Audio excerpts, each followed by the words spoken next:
Привет, друзья! Наш автомобильный тамбур прошел первое боевое крещение. Мы находимся в национальном парке Квебека. Учитывая то, что тамбур произвел некий ажиотаж в этом парке, ко мне очень много подходило людей и расспрашивала, там приходилось показывать, как эта вся штука работает. Я решила сделать видео, в котором я расскажу о том, что понравилось, что не понравилось, что требует неких доработок, и отвечу на все вопросы, которые были заданы в комментариях к предыдущему видео, где я рассказывала о технической характеристике этого тамбура. Поехали! Начнем с самого первого и самого главного. Что мне понравилось? Это личное пространство. Она снаружи выглядит достаточно компактно, но внутри появляется масса пространства. Причем главное отличие от того, что вы под навесом, состоит в том, что вас не видно. Это, казалось бы, мелочь, но когда речь идет о переодевании, о принятии душа, туалета и всех остальных вещей, которые требуют закрытого пространства, это как раз самая основная вещь. Номер два – это ощущение того, что у меня никто ничего не заберет, украдет или испортит. Дело в том, что когда вы путешествуете на природе, очень часто сталкиваемся с моментами, где звери, идя на запах чего-то, лежащего в вашем холодильнике или в вашей сумке, они прилагают настолько много усилий, чтобы достать этот продукт, что мусорки разбрасываются, сумки рвутся, холодильники переворачиваются. Я с этим сталкивалась. И когда я складываю сейчас все компактно в своем тамбуре и закрываю все замки, я абсолютно уверена, что никто из животных до меня не доберется.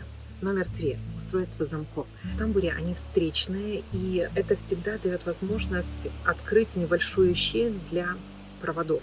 В моем случае я подпитываюсь электрикой из специально установленного столба.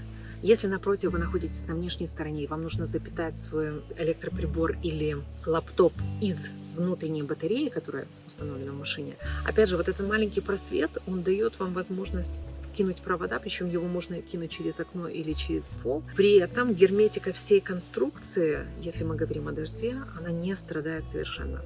Четвертая вещь, которая мне понравилась, эта конструкция действительно блокирует холод. Я сплю с открытой задней дверью багажника. При закрытых замках и окошках я наблюдаю, что мне одинаково прохладно и в этой зоне, и внутри машины. Уровень блокировки холода вот этой вот тонюсенькой тканью очень легко проверить, если открыть окно. Как только вы его открываете, холод идет мгновенно. А здесь ночью опустилась ниже нуля температура, и даже стекла немного подмерзли. Ну и напоследок, пятая вещь, которая мне очень сильно понравилась, это я действительно расширила пространство своего автомобиля. Если раньше я все время проводила впереди, потому что там удобно сидеть, там я могу выровнять спину, сейчас, находясь здесь, вот в этом пространстве, я тоже могу выровнять спину. У меня не будет голова упираться в потолок, и мне не приходится скрючиваться. Здесь у меня находится все под рукой, и это, наверное, самая моя обитаемая площадь на сегодняшний день из всей площади автомобиля. Здесь у меня кухня, посудомоечная, душевая, туалет, там спальня и иногда рабочий кабинет. Здесь действительно очень много места, чтобы сидеть ровно, чтобы стоять ровно или просто проводить время, занимаясь бытом. А теперь, собственно говоря, о том, что мне не понравилось. А не понравилась мне только одна вещь. Это палатка должна быть все время в натянутом состоянии. И как это сделать, если вы, допустим, находитесь в поле, я даже понятия не имею. Но провисание приводит к тому, что во время дождя капли начинают скапливаться и протекать. То есть она протекает.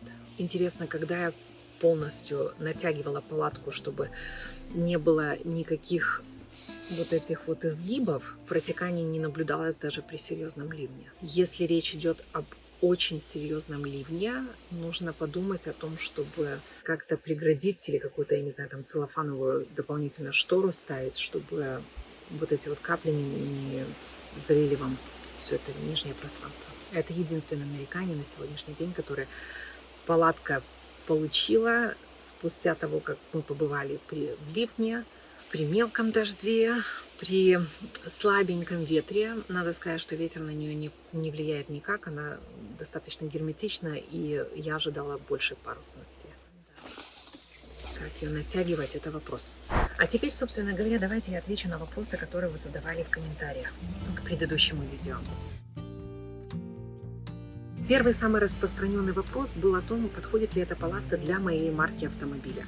Дело в том, что производитель постоянно обновляет список моделей, для которых выпускается эта палатка, поэтому вам нужно перейти по ссылке, которую опять же внизу поставлю для тех, кто интересуется, и в списке найти именно вашу модель. Если ее не присутствует, не факт. Вы просто напишите производителю, что вот у меня вот такая модель такого-то года, и, возможно, он просто немного модернизирует под ваш автомобиль уже имеющийся модельный ряд. Второй вопрос немножко сложнее. Можно ли использовать вот эту палатку для машин с распахивающимися задними дверьми? У меня сложилось впечатление, что да, можно. Возможно, нужно будет что-то подправить с вот этих сторон, но по сути при распахивающихся дверях вот это пространство у вас будет мертвое. То есть это будет мертвая зона, которая спрячет ваши двери, даст дополнительную герметику, но кусочком окна, возможно, вы не будете пользоваться. Но в целом, мне кажется, можно.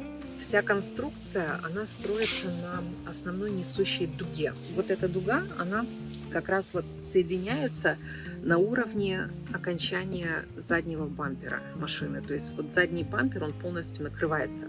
Поэтому, если предположить, что вот эта дуга есть начало конструкции жизненного пространства, полезного пространства, то мне кажется, что самое худшее, что может произойти в машинах с распахивающимися дверьми, это небольшой просвет между вот этой сеткой и задним бампером. А что насчет машин, у которых одна распахивающаяся дверь? Эта конструкция подходит и не подходит. Подходит в плане того, что внутреннее пространство позволяет открыть дверь и при этом как бы сохранить всю герметику. Но нет, потому что дверь не может быть открыта на 90 градусов. Она все время должна будет немного под углом призакрыта, потому что если посмотреть на пол, он в виде полукруга. И именно из-за этого у вас не получится открыть полностью дверь на 90 градусов. Следующий комментарий был по поводу того, что в сильный ветер конструкция повредит окраску автомобиля. Опять же, я и согласна, и не согласна с этим комментарием. Во-первых, согласна, потому что магнит в любом случае все время вот приклеиваясь, отклеиваясь, какую прокладку бы мы ни ставили, он делает микротрещины в краске. То есть он, по сути, отбивает краску. Это да. Не соглашусь с этим комментарием, потому что, как я раньше говорила, у этой палатки тамбура сильная парусность. И при сильном ветре ее просто нельзя ставить, потому что можно повредить не просто саму конструкцию, но как бы навредить машине. Она все-таки держится за счет приоткрытой двери и на резинках прикрепляется к колесам. Хотя, если закрепить колышками, привинтить там к деревьям, возможно, можно, но я бы не ставила ее на сильном ветру.